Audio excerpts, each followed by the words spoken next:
Hey guys, what's going on? It's your old pal CHH, and we're back today. I try to get these out quick because I want some reviews out there. I don't know, I have no idea how many are out there already, but here we go, guys. So if you missed it, please go watch our review we just did for the Texas Chainsaw Massacre 2003. I gave this a 9 out of 10. Everything was perfect except the artwork. I think the artwork is good, but honestly, it's just it's really dark, too. It's like you can't get a lot of, you have to really look at it for all. We all love that split face design they did with the Friday the 13th. But anyway, watch that one because I am going to tell you which one between these two I think is the best release. But here we go, guys. My personal favorite Platinum Dunes film, Texas Chainsaw Massacre: The Beginning. I am a massive fan of this movie. As a matter of fact, it is my third favorite Texas Chainsaw Massacre film, behind 1 and behind 2. But yes, love this movie to death. Short story. Hurricane Katrina hit. It ruined everything. My whole life was ruined. And by the time 2006 happened, I had settled in a little bit. I thankfully had started to make friends. I was a musician, so I managed to meet people that were also either drummers or guitarists. And I remember a buddy I had named Heath. Heath, if for some reason you ever see this, God bless you, brother. But his mom took him to the theater, and my mom took me and my brother to the theater. We all just went together and hung out and watched The Beginning. I remember my mom being freaked out watching this. We all went to see it. It was one of the first big horror movies I watched post-Katrina. I remember that vividly in the theater. So, I saw this movie. It scared the hell out of me. I mean, it was so intense.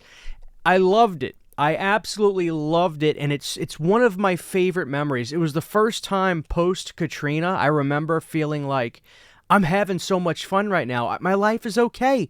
Everything is going to be fine. That was one of the first moments I remember saying to myself, life is going to go on. I'm going to be okay. I had such a blast seeing this in the theater. Texas Chainsaw: The Beginning is the kind of prequel I like. It's not like Leatherface where you're going back to the childhood years of this character. No, this is basically a chapter back. Now, we do get the flashback in the beginning of seeing basically Leatherface being born in the most disgusting way possible, mind you, especially if you watch the unrated cut. And then we fast forward to basically seeing how that family from 03 became what they are, especially Sheriff Hoyt, which has to be the funniest thing. That's the funniest reveal. It's like, well, was that guy really a cop? Because he's loony. Oh, okay. I love the way that, Arlie Ermey becomes the sheriff, which happens in this movie. But yeah, The Beginning is a different feeling film in a sense, but it also does share the same DNA. Like, they feel connected, but they also have their own identities. They really do. This movie, I like to describe it as this. Texas Chainsaw 03 is the green Texas Chainsaw movie, and The Beginning is the brown Texas Chainsaw movie, almost like a golden brown. And I like that about both of them. But this movie, I really, really love the brother angle in The Beginning. I have a brother that's a year older than me, so I just remember watching the scenes of the younger brother not wanting to go to war. The older brother is like, you idiot, I'm only going back for you. And that bond that they clearly had, stuff like that, I really, really related to that. And that hit a chord with me, especially watching it in 2006. I told you that 03's film felt like the humid, nasty Texas Chainsaw film. This one just feels like the super hot outside one, like the original. And that shared a little bit of the same DNA that I like as much. I think Leatherface's portrayal in this one dials back that maniacal, almost monster creature feature feel you had from 03. But people love that. I totally get that. But I like that this one feels a little bit more like, all right, come eat dinner with us, Bubba. Like, he comes out, like those moments that reminded me of the old school ways. That's not to say that Briniarski is still not a monster in this. He is. And there's shots in this one that are some of my all-time favorite shots. So when Arlie Ermey is in the cop car with real Sheriff Hoyt, drive up that hot road, and you actually see Leatherface walking with the chainsaw. And even the real cop goes, Jesus Christ, it is a visual. And I also think that this film has one of the best shots in the entire franchise, and it's at the very end. When you hear the narration voice come in, it's that overhead shot, and you see Leatherface walking into the darkness. That is possibly my second favorite shot of all I mean, my favorite is in part 1 where he's swinging the chainsaw, but that shot at the end of this movie is one of the most Texas Chainsaw things of all time. I love it. I love this film. I love this film so much. I like the humor in it, too. I think R. Lee Ermey is better in this one as well. He's funny. I love him in this one. I'm a huge fan of this film. I am a little bit biased, maybe because of some of the nostalgic memories I have, but I think this film stands on its own. I really do, with my bias and nostalgia involved. I would never be embarrassed to show this movie to any non-horror person. I think they would be like, oh, wow, that was a movie. Okay. With that being said, let's get into it. In terms of the 4K, like I said, this one was insane. This was, in my opinion, I thought this was a perfect 10. So here's the deal. I'm going to say that this one is as well, and I'm going to tell you why. But just hear me out. I'm going to tell you which one I genuinely think is better. I'm going to as well give this one a perfect 10. I mean, the sharpness was insane. You remember that shot in the beginning of the film where the guy has the knife in his mouth, and he's coming out the swimming pool, the older brother? One of the sharpest looking images I'd ever seen. I mean, it looked remarkable. And the beauty of this one, all those dark shots in that lair that Leatherface had, or when the main girl, the black-haired girl, is going through the rooms where there's barely any light, all that is crystal clear. There's even a shot where Leatherface is walking through this corridor down there where it's dark, but you just see a silhouette because there's no light really hitting him, and he's blocking the light that's coming from outside. His silhouette is even crystal clear. This release improved the movie tenfold from the previous ones. It just did. Now, the reason I say, even though this one's a perfect 10, I still think there's a winner. I'll get to that in a second. In terms of the audio, same thing. Best case scenario, 2.0, 5.1, and then 7.1. And I did the 7.1s on both, and they both absolutely rocked the house. In terms of special features, let's talk about that, guys.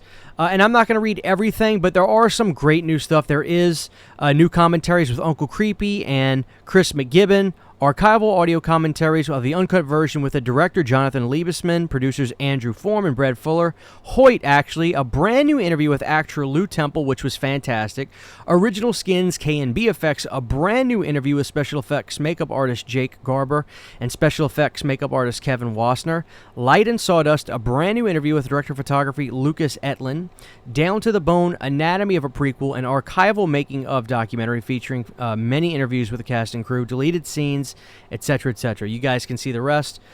So, guys, let's finish this, and I'm going to tell you which one of the two I genuinely think is the better bang for your buck and just the better release, because I do think that one of these is genuinely a better release.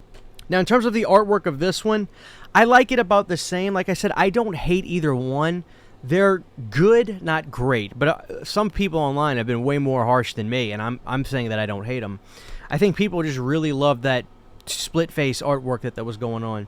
But between the two, I think I like this one a little bit better. I mean, I can really see what the image is a lot quicker when I look at it. The other one, you kind of got to stop and just like assess everything. But this one, I like it a little bit better on this one. Of course, you can take that out. You can reverse it to the clearly better poster. Now, I'm sorry, I will get flack for this. Between the 03 poster and this poster, this one is perfection. Card shows 3 extremes on here, so maybe we'll get that pretty soon. And, of course, our booklet, just like the other one. These are nice, small booklets, not big, but that's fine. Great image of Leatherface on the back. Here's an example. Here, I'm going to give you a picture example in there. I don't want to spoil all this for you guys. Let you guys flip through some of this and read it. But there's a lot of cool write-ups in here. Wow. There we go. There's that. And then our poster. And this is cool because, like I said, you can have it with this side, or you can rock it with that beautiful, beautiful poster for the beginning. I love that poster so much. Let's talk about it. So in terms of picture quality, again, just as impressive. Absolutely just as impressive. It's perfect, in my opinion. I mean, it looked flawless. And this movie really was made to be high resolution. A lot of it was outdoors, especially the whole first half of the movie, when you see the 2 brothers being hung outside up in that not carport, but under like that outside area of the house. All that looked insanely detailed and sharp. The special features are good. You do have makeup effects artist interviews. You've got the guy who played the real Sheriff Hoyt before he got shot and killed.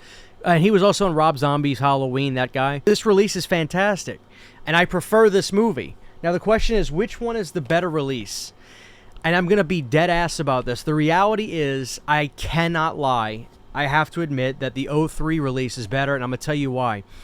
This movie, picture quality-wise, like I said, all that is flawless, in my opinion. But the Blu-rays and DVDs of this one, they always looked good to me. The 03 remake, it shocked me how much better the cinematography and the look of that movie truly was on 4K opposed to the previous releases. On the previous releases, I always felt like that green image, that green was baked into the image, as opposed to seeing the light, the green light in the image on the 4K. It really, to me, transformed it. The jump in like the viewing experience on the 03 was bigger. So it's not that I can fault this one for that, because like I'm actually saying that this movie to me always looked good on home video, to where the remake really jumped out to me. No, this movie is actually gorgeous to look at when you see it completely uncompressed. And here's the other thing. They did good. Special features in here are good. They killed it with the Marcus Nispel, and the Daniel Pearl interview was amazing. So the interviews are just more entertaining on this, and you know, they've got, it is what it is. So both of these are must-owns for any horror fan, probably. Again, I paid for both of these, so I'm not just shilling. But I mean, listen, these are great. Like, literally, what's missing from this besides them being chunky boxes, which they clearly should have done. We all know that they should have done those, because the fans would have loved it. But the fact is, these are both great releases. I just think the one that is the most impressive as the overall package is 03. But again, I love this movie way more. The beginning, I love it way more, guys. So, and I like the art on this one, so I'm going to give this one a 9 out of 10 as well. Both 9 out of 10 releases. Fantastic, guys. Again, looks just as good as this one. It's just that this one truly improves the viewing experience to me, as opposed to the old releases. That green image is not baked in. You actually can sense the light, the green light hitting the back of the doors and scenes. So enjoy them, guys. I think you guys are all going to be happy with this one. But yeah, this movie is, in my opinion, better than 03. I know people will kill me for saying that, but I think that this is the third best Texas Chainsaw film. Let me know what you guys think. God bless y'all, and I'll talk to y'all very, very soon. Enjoy the Texas Chainsaw movies. Huge, giant thank you to all of my Patreon supporters. Without you guys, this would not be possible. To get behind-the-scenes photos, videos, music, private live streams, and much more, you can subscribe to my Patreon for as little as $1 a month. Thank you to my patrons.